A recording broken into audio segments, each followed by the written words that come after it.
If you're interested in the history of ketamine, this might be the video for you to watch. Let's talk about the beginnings of ketamine. In 1956, there was a drug called phencyclidine, also known as PCP. Phencyclidine was invented by the Parke-Davis Pharmaceutical Company to be used as a general anesthetic, specifically in the operating room to reduce pain and help the patient endure the procedure that they were about to begin. Unfortunately, phencyclidine had a lot of side effects. In particular, after the operation was over, the patients would still experience some bizarre psychotic symptoms and lasting hours after the operation was completed. Parke-Davis Pharmaceutical Company took phencyclidine off the shelf. They approached an organic chemist, Dr. Calvin L. Stevens. They said, hey, here's our drug phencyclidine. We know it's effective. Can you help us refine it to make it a faster acting anesthetic and an anesthetic that will be rapidly removed after the infusion is complete? And so Dr. Calvin Stevens, he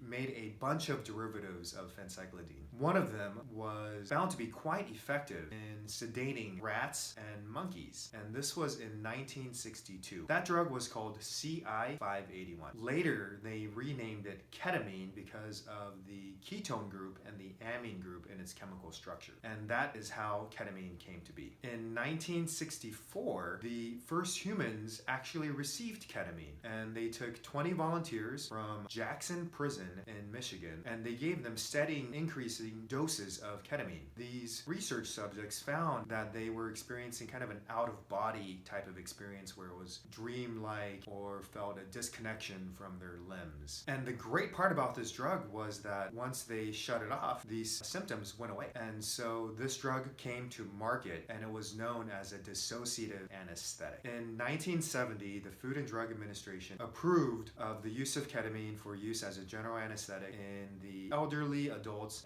and children. So it was used in the operating room. Also at this time was the Vietnam War was happening, and ketamine was actually the most commonly used battlefield anesthetic in the Vietnam War, and mainly because a combat medic could give one of their soldiers an intramuscular dose of ketamine, and that soldier would still be able to get up, function, and get back to the medical tent. So from 1970 to about 1990, ketamine was used extensively in the operating room by anesthesiologists and surgeons. Then in 1990, there was a landmark article published by Dr. Stephen Green and Robert Nakamura. And they were researchers, emergency physicians from Loma Linda University and Riverside General Hospital. And what they did was they took a group of pediatric patients, gave them ketamine in the emergency room for procedural sedation. And they found that ketamine was quite effective as an agent for procedural sedation. As a result, since 1990, the use of ketamine spread throughout all of the emergency departments, and more emergency physicians became familiar with this drug.